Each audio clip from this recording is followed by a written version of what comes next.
Welcome, everyone. Today's special episode featuring Joey Flores, the seasoned entrepreneur and founder and managing director of Inversion Art.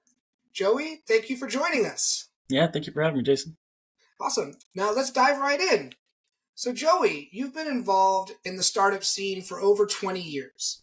Tell me, what does running a startup mean? Typically what it means is somebody taking on a fair amount of risk to launch a business, and sort of I think, agreed upon sort of definition of a startup is a new business in search of a repeatable and scalable business model. So a lot of times when you're starting a company, and a startup in particular, you really don't know how it's going to work or if it's going to work. You've got a number of different hypotheses, and what you're really looking for is like, how do I build something that is profitable and can maintain itself? And so, usually once you figure that out, you kind of get out of the startup phase and enter a new phase of company building. Yes, very true. And what was your first startup experience like, and sort of what were the key learnings that you bring to your subsequent ventures? Well, I had like a couple of startup experiences before starting my own company. So I worked at two companies starting as far back as 1999, and they both went out of business for a lot of the same reasons most dot-coms went out of business back then. It was just, not a particularly great idea, or, pretty bad management. You really can't blame anybody. There was like everyone was trying to build a playbook from no experience. Startups were so new. But the third one I worked at was a great company, and founded by a couple of people who are good friends of mine now. And, I think there was a lot more focus on just straight up business fundamentals. I mean, the two I worked at before that was like, some wild, crazy business plan. They went out and raised a bunch of money, and it probably never even worked on paper, let alone in practice. The third startup I worked at was very, hey, we bring in money for this amount, we sell product for this amount, there's specific margins. Like, there was a lot. And so that, I think, place is where I learned a lot about sort of business, like unit economics, profitability, how to maintain margins, learned about opportunity cost, and always picking the most high value projects to work on, things like that. So I think there was a ton of lessons to be learned there. And I think it's probably stuck with me really significantly in my career. One of the things both of the startups I've started have in common is that they are based on, business models. Like, they are, yes, they're interesting products and services, but I've never entered into a startup without thinking first of like, how is it going to make money? What is the profit going to be? And things like that. And I think that comes from my original experience in building a company that was very, it was bootstrapped. They never raised any money. And so, we had to figure out how to make money and become a profitable company quickly. And I think that has just bled into everything I've ever done since then. Yes. And we're definitely going to cover business models in this conversation. But at first, I'd love to hear more about how do you get a good business idea? I mean, I think the best business ideas come from like a personal issue, problem, need, whatever. Both my companies that I've started now are, related to struggle, the struggle of being an artist. The first one I started was because I had a band for 4 years. We had a lot of problems with marketing, and we just started brainstorming one day, like, how do we solve this problem? And one of the things we did was like look at, well, how are other industries solving a similar problem, right? Like, we tried to figure out what are the similarities between us and other industries. What are they using to solve the problem? What is different about us than those industries, so we can sort of think through what shouldn't be the same about the solution we create for ourselves. But yeah, I think generally speaking, if you are experiencing an issue in either your personal life or your business life or whatever, and you've got a problem, it's almost certain you're not the only one. And so I think like that can be a good starting place. And then I also think it's important to sort of think about like, what customer do you want to serve, and then go find out what problems they have. I think it's very old school to think like, oh, I have this idea for a product or a service, and I'm going to invent it, and then I'm going to go out and figure out who wants it. Now it's pretty well understood that the better solution is to say, who do I want to serve? And then let me figure out what problems they have that I think I might be able to solve. And that's, I think, a much better way to ideate on, what solutions are worthy of building a business around. Great answer. And how do you suppose small business ideas evolve into successful startups, based on your experience? I think it's a brick building process, right? Like I think small companies start out. It's like you go get yourself one client, right? I mean, that's like the first step. I mean, I've been working on my business now for a couple of years, but it was a lot of prep work, and then finally we got our first like real client a handful of months ago, and received our first revenue, and like that to me was the day that it became real, right? Like now somebody has paid us for our service. And it's just about then getting the next customer and getting the next customer, and then once you've got a certain number of customers, it's like, well, how do I increase the value I'm delivering to each of them and maybe be able to charge a little bit more? And it's like, a saying I heard a long time ago was like, there is no silver bullet in startups, it just takes a lot of lead bullets. And I think that's very accurate, right? Like everyone's sort of like hoping there's going to be this product feature they're going to invent and the whole thing's going to explode and take off. That's almost never happens. It's just this constant adding value, creating more value, continuing to build upon things, cutting away waste. It's just this ongoing refinement process of, figuring out how to create more value and how to get rid of more waste. I mean, that's basically it. Totally agree. I like what you're saying about having more bullets. I like to say a successful startup has over a million ways to fail and only one way to really succeed, right? And Totally. it's just doing all those failures, giving yourself enough runway to find the one that wins at the end. Of course. Yeah, totally. Shifting gears a bit, let's talk about business development. It's a big part of any venture. Can you discuss some strategies that have proven effective in growing Inversion Art or any of your other projects? Sure. Yeah, I think the best examples probably come from back when I was running Earbits. We did a lot of biz dev partnerships in order to drive traffic and things like that. So, as an example, we were running a streaming music service. We were focused on indie bands. Every holiday season, we would essentially put together like a holiday package where we had a few holiday, channels of music. We had a package of MP3s that we were giving away from bands who had created some holiday music, and in it was like a PDF about the bands. So we would do this every year. We would package all these bands, and then we would go to the bands and say, "Hey, we're going to think about putting you in this holiday compilation. Are you interested?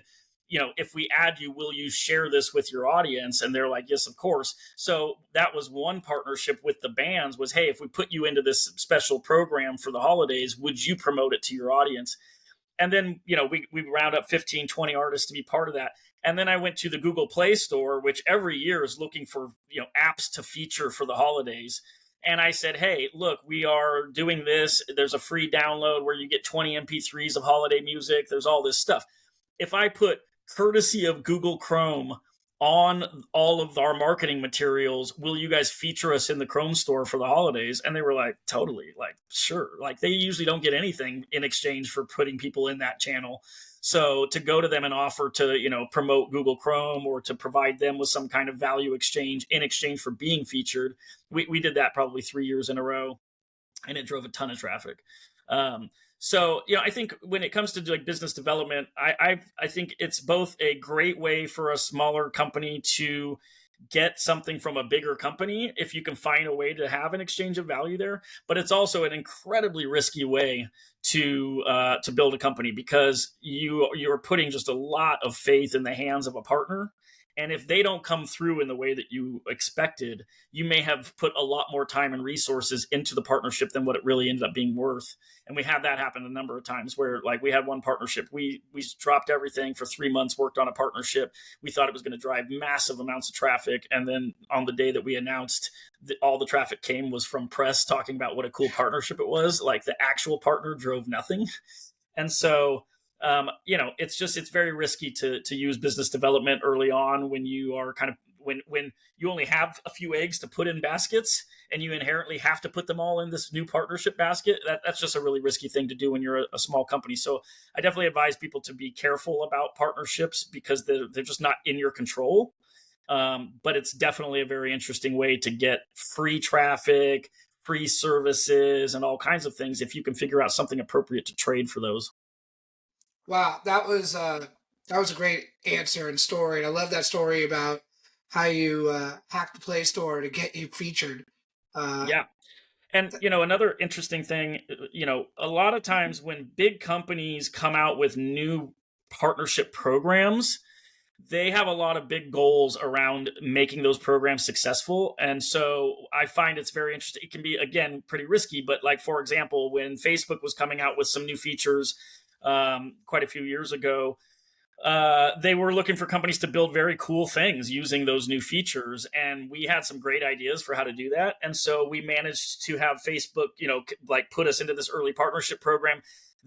I've got a picture of Mark Zuckerberg announcing the program, standing in front of about, 3 dozen, startup logos, and ours was one of them. And, I think we got like 11,000 visitors that day just from like just from that announcement. And so, if you can get into some, you have to be, again, careful, but if you can get into a partnership program early on with a very big partner, a lot of times they're throwing resources at it, they're throwing traffic at it. And, getting in early on a platform like that can be similar to like getting in early advertising on TikTok. When there was not very many advertisers, the prices are low, there's lots and lots of traffic. And a lot of times if you can spot those opportunities early, there's a lot more to gain than after everyone's sort of involved and the program becomes less of a priority to the company and it's kind of running more smoothly. So that's another way to kind of look for new opportunities, is big companies that have goals around partnership ecosystem. Sure. New launches and announcements and new platforms are great opportunities to Totally. introduce your product or service. Yeah. Excellent. Let's talk about product design. How has your experience in this area shaped the services or products offered by Inversion Art or any of your other projects? Yeah, I got a big one for this one. So I would say when I started Earbits with my friends, none of us were product experts and honestly didn't know that much about building products. I think, we actually we did pretty well considering that nobody had any of that expertise. I think we did all right. But we struggled a lot because we were a two-sided marketplace and we understood the customer on one side of the market very well because we had been that customer, but we did not totally understand the other side of our market very well. And so I think we built features that they didn't really care about, and that was very costly in terms of development time and everything else. There was just a lot of things that we didn't do that we should have, and I didn't really understand that, and now it's kind of common knowledge, like going out and talking to customers, how valuable that is. We had done that a million times with bands. We had not done that with streaming radio listeners. We did not talk to, Pandora listeners and just understand what they loved about Pandora, what they didn't like, and things like that. Now I understand that like those types of customer interviews are just, invaluable. And in fact, you should really not even move forward on building a single thing until you've had a number of those types of conversations and you really understand the market and the problem very deeply. So luckily we were in the process of being acquired. They were dragging their feet and I didn't have a whole ton of things to do for a few months. And my friend hired me to do some customer development interviews for Beachbody. He was working for Beachbody at the time. They were thinking about launching a new division. And he said, hey, I need to do like customer development interviews and find out like what should we build. And then he's like, just watch all of these tutorials about how to do it. And I ended up watching all this stuff. I conducted all these customer development research calls and helped them build this like incredible product. And through that process, I saw how valuable it was to do these sort of interviews. And then the acquisition of Earbits went through and they gave us a big budget. And one of the mandates was build new mobile apps. And I went back and did this new process of like talking to customers and really narrowing down what was the most important features and all of that.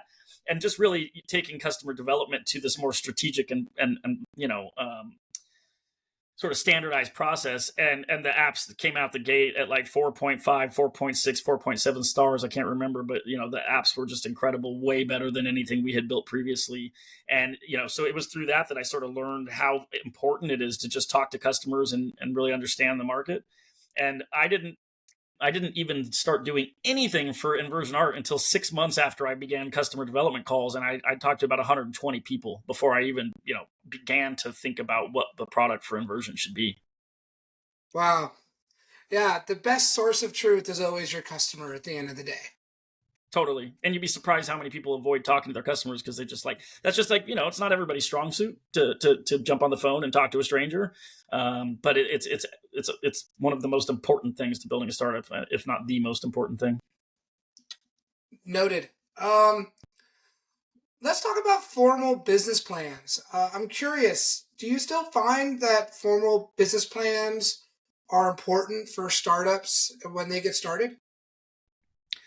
I think a formal business plan is most valuable as a thinking exercise. Like I think it's still very valuable. Like now, I think any investor who asks to see your business plan probably isn't an investor you want to work with necessarily. Like a business plan really isn't that helpful in understanding those things. Um, I find business plans to be the most helpful in making me think through a lot of things that I thought I knew, but once I started writing them out, I realized how much is missing in my knowledge, or just how like not thought out that was before. So I think it's super important. We didn't do a business plan for Inversion, but recently we decided to write an investment memo, which is very different than a pitch deck, and it's much more like a business plan. And it's been totally eye opening. Like we've been working on this business for a couple of years now, and we feel like we know everything very well. We started on this investment memo, and it just became clear that there was so much more that we could learn and needed to sort of be able to articulate. And so whether it's a business plan or investment memo, I think writing a long document explaining the market and your company and everything else, I think it's incredibly valuable for the entrepreneur. I don't know that it's very valuable in like using it as a, like you're not going to like take that model and then just constantly refer to it when you're building your business. But I do think it's a really helpful learning opportunity and thinking exercise.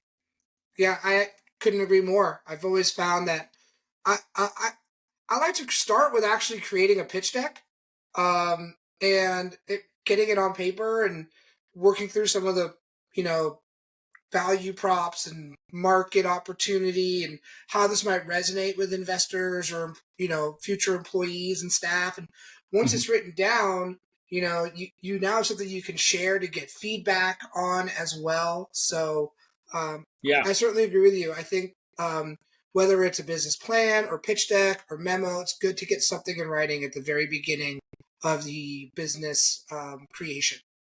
Yeah. Yeah, because otherwise you're just sort of thinking all day, but not crossing off the box of like, did I think through this part? Did Right. I think through that part? And so, like, having the plan really makes you sit down and think, like, okay, now I'm going to work on the market research section. And and then you start looking at, well, what's usually in those sections? And all of a sudden you find, like, okay, yeah, this is like a bunch of stuff I didn't do before. So, yeah, I think it's very helpful. Great. And then something you talked about earlier, I told you we get back to it. How do you choose the right business model for a new venture? Um, what I would say is, again, I think it's interesting to look at like both of my businesses were based on a premise that there was a solution in another market that I thought would apply to the market I wanted to fix something in. So, the Earbits business model was basically stolen from Google AdWords. The Inversion Art business model is like was inspired by Y Combinator, but then sort of altered in order to fit the lives and careers of artists. But it came from, seeing a very successful model in another space and thinking, well, that seems like pretty similar to what we're trying to do over here. Let me see if I can find a way to learn from that and apply what works over here, maybe change it a bit or whatever. So I like exploring business models from other sectors and seeing if they can solve problems in the one that I'm in.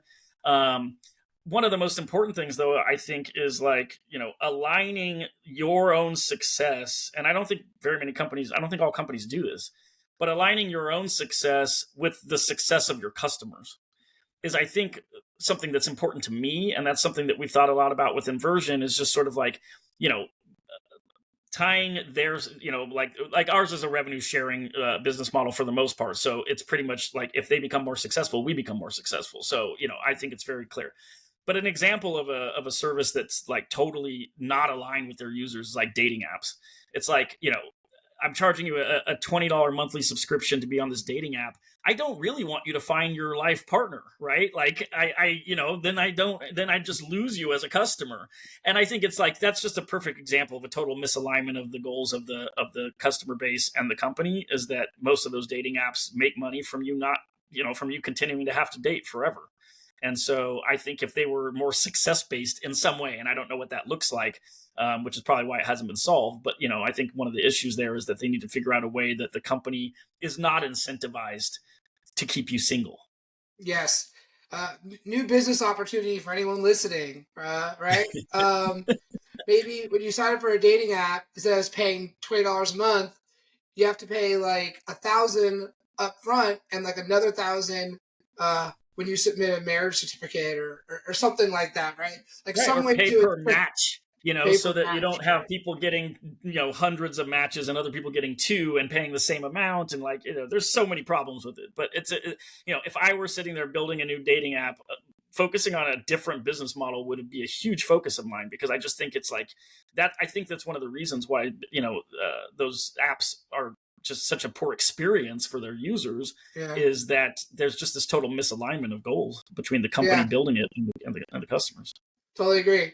That idea kind of came to me, which is like I said, like maybe you have to put up front $1,000 when you join the app, and then when you submit your marriage certificate, you get $500 back. Totally. I think like interesting, innovative stuff like that is really interesting to me. I think, there's not enough business model innovation. I don't think. Like, I think people like tend to just like smack a business model on there, and as long as it makes them money, it works. But it may not be the best one available to them, right? Like, Yep. like just like you would iterate on your product, I think iterating on your business model is also doable and important. How do you determine product market fit? And maybe you can share why that's so important for startups to comprehend. Well, I mean, this goes back to like what Y Combinator says, which is like, build something people want, right? Like, just make something people want. And that's what product market fit basically is just saying like, build something people actually care about. And I think lots of people define product market fit differently. Some people say, oh, it's when your product begins to organically grow and you don't have to spend as much money on advertising because people are telling their friends about it. That can't always be the definition, though, because there's lots of products that you wouldn't tell your friends if they were helping you out because it might be embarrassing or whatever. There's all kinds of reasons why people would not share and why a business wouldn't necessarily be able to organically build.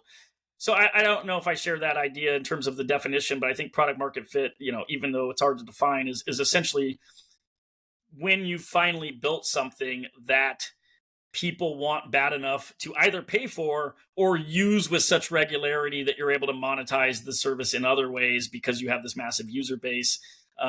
And organic growth is definitely a good indicator that you have found product market fit.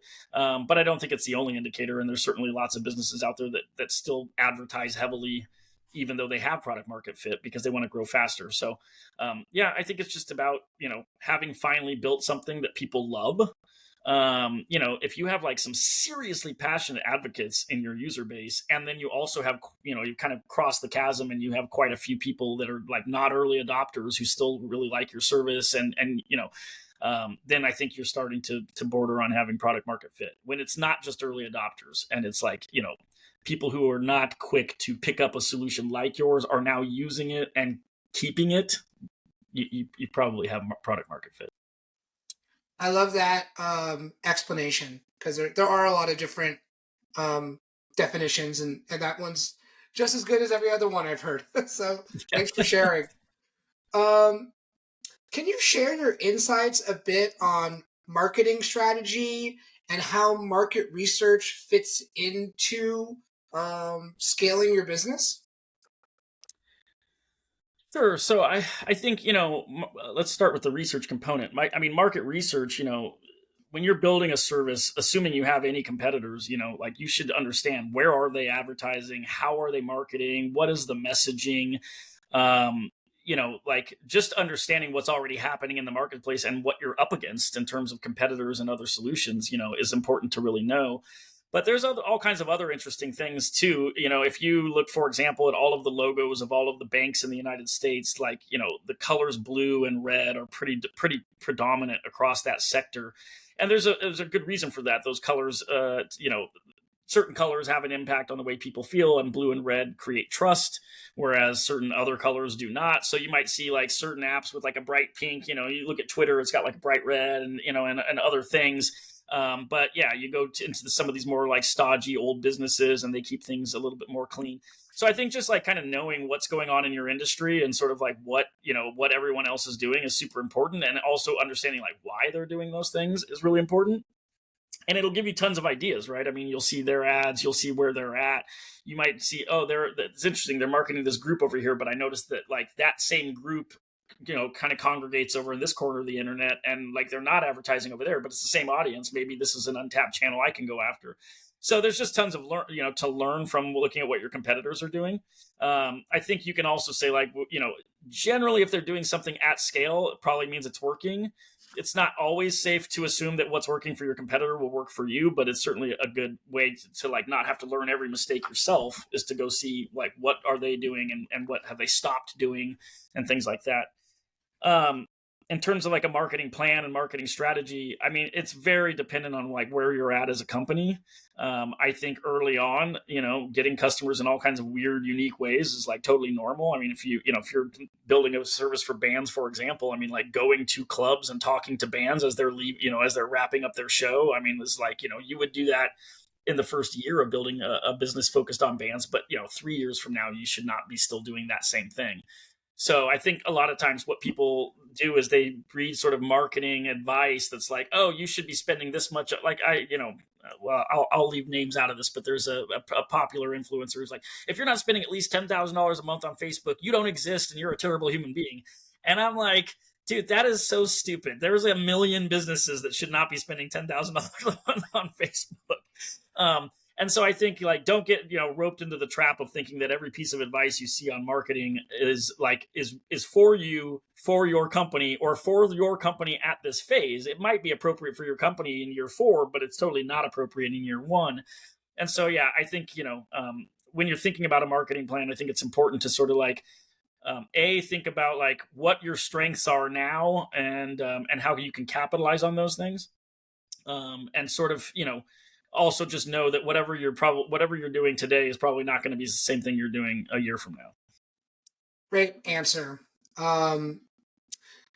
Let's talk a bit about, you're an advisor, an investor, mentor, you've raised money. Maybe you can share your experience with attracting angel investors. Sure. I think first things first, when I think every entrepreneur, when you're getting started on your journey, must realize that networking and building relationships is an absolutely crucial part of being an entrepreneur in general, but definitely of raising money. And so I think even very early, I think a couple problems most entrepreneurs make is trying to raise money too soon when the company is not very fundable. I think people think that just because you have an idea or a company idea, and that because other people have gotten funding for their ideas, even when it was only an idea, that like you're going to be able to go out and raise money with just an idea. And that's just very rare. Most of the people who go out and raise a lot of money on just an idea, it's because they already had a successful business before, or some other reason why investors are interested in backing them.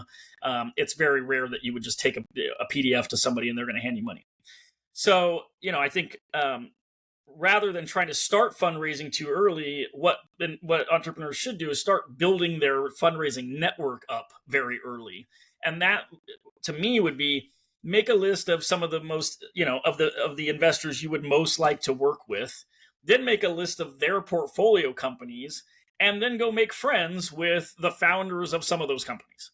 And, whether it's buying them a cup of coffee and asking a few questions or whatever, just start to build relationships with the people who are already connected to the ones you want to be connected to, and, nurture those relationships over time. And then when it is time to raise money, you're like, hey, would you mind introducing me to so-and-so? I know they invested in your company.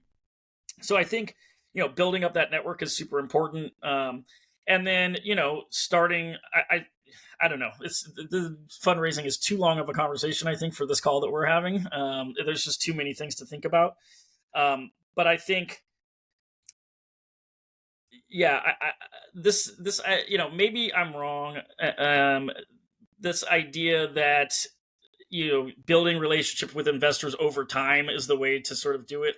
I don't know how much I believe in that. Like, it's been my experience that if an investor is not particularly excited about what you do when you reach out, I don't feel like they get more interested over time. And there may be some, but I think that the vast majority get either excited right away, or over a period of months, lose interest in what you're doing, even if you've been gaining momentum on doing it. Like, to me, I haven't really seen that it's that coming back to them 6 months later is easier. That hasn't been my experience, but that could just be, one of the issues. Maybe that's just one of my challenges, and other people have other stories, but that's just me. So Yeah. yeah, I think it's about building relationships early, and then I think, as you build those relationships, nurturing those relationships over time. One thing I really regret is that, after, my journey with Earbits, I didn't stay in touch with any of the investors that I had worked with. It was a little transactional, right? Like, thank you for the money. I put it in the company. I did this thing, and then, and then never talked to them again. And, then when it comes time to like raise money the next time around, it's very strange reaching out after 7 years and saying, hey, sorry, I haven't been in touch, but I'm doing this thing now. And, do you want to put money into this?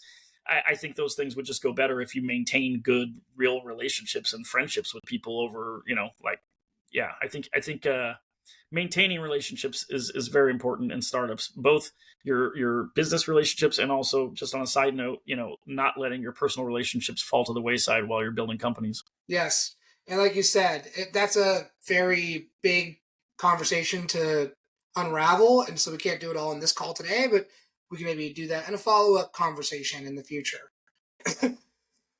Crowdfunding has become a popular method to secure initial capital. Have you ever used this approach, and what are your thoughts on it? I have not used that approach because it wasn't really around or legal when I was building Earbits. And then with Inversion Art, we're sort of playing in the luxury market to some extent. Fine art is sort of a luxury market. I think it would just be off brand for us to go out and try to crowdfund what we're doing.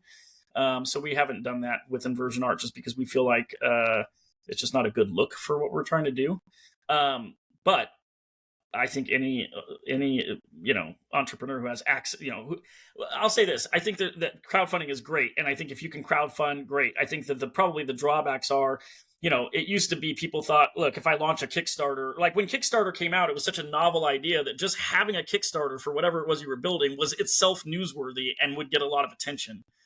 And, that's an example of like, when, early participation in a new platform can be really advantageous. Is like early Kickstarter, people were raising tons and tons of money because there was only like 20 campaigns on Kickstarter, and people were so interested in the idea of this crowdfunding that they were going to check those out going, ooh, which project can I fund? That's not happening anymore, I don't think. Like, now you have to have your own marketing plan and strategy for how you're going to get attention for your crowdfunding campaign. And it's going to be PR, it may be advertising. Like, you pretty much think of your crowdfunding campaign as like a whole new product that you have to figure out how to market and sell.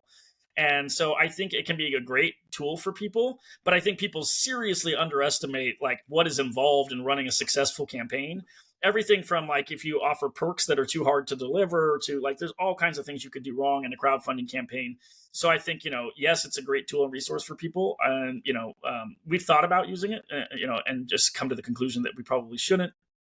But in general, I wouldn't shy away from it in other circumstances, except that, I would only do it if I felt like I had a really compelling story to tell and a very good plan of how I was going to get that story out into the public. Yeah, totally agree. Crowdfunding to me just equals expensive marketing campaign right now, unless you have the distribution. Right. I mean, back when Earbits was running and we had like, 2 million monthly visitors, like I should have totally just like figured out some way to like run a crowdfunding campaign off of all that traffic. But nowadays with Inversion Art, we, it's not the same kind of business. We're not attracting millions of consumers. It's a very small group of people. And so, yeah, it wouldn't work here. So yeah, agreed. If you have like a 10,000 super passionate users of your product, yeah, crowdfunding sounds probably like something you should definitely consider, Yep. Also, so you're a Y Combinator alum. That's really cool. I think that's most startup founders' sort of ideal dream accelerator to get in. Can you share a bit about your experience and maybe what folks should know about that accelerator? Sure. I will say, I mean, first off, YC changed my life, changed my career, changed the company trajectory. I can't overstate how valuable it was. I think probably anyone who can get into it, unless they are already having tremendous success, I think it's probably something most people would get tons of value out of.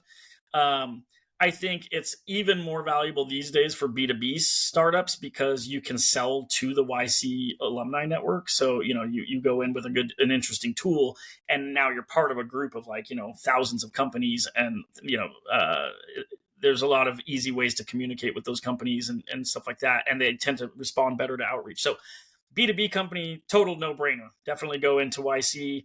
Consumer company, I think still I would go into YC in most cases. It's the network it's invaluable. I mean, it's like, more than half of the investors in Inversion Art are from the Y Combinator alumni network. Most professional opportunities I've gotten over the past 7 years after selling earbits have been through the YC network. I've taken on several jobs through there. The job I went to right after earbits was working for a YC company.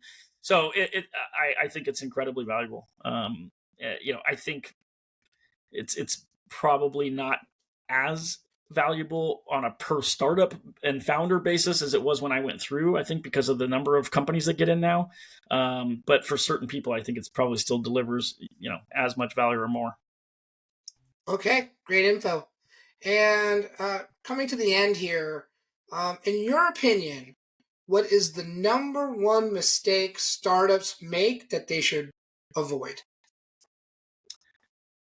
Probably not doing customer development interviews, like building a solution that they think the world needs without talking to anybody about it. I think, I'm pretty definitively, I would say, like, the number one problem is people investing a lot of money to build a solution based on like them thinking that solution is the one that the world needs. And never chatting with customers and finding out what is truly needed. I think the number one problem is people building things, spending money or resources to build things without validating it in the cheapest, fastest, easiest way possible. It goes back to what you said about creating a pitch deck early on. One of the first things you do.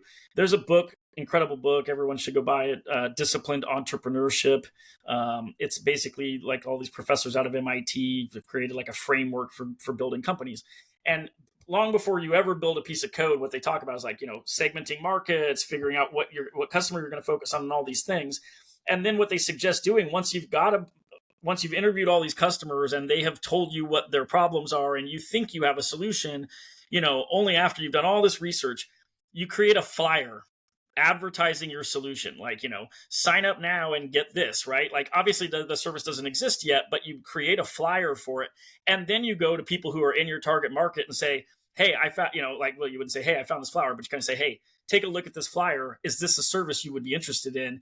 And you get to test a bunch of things. One, are they interested in the product or service? Two, how is your marketing on this flyer going? Like, is the sales pitch good?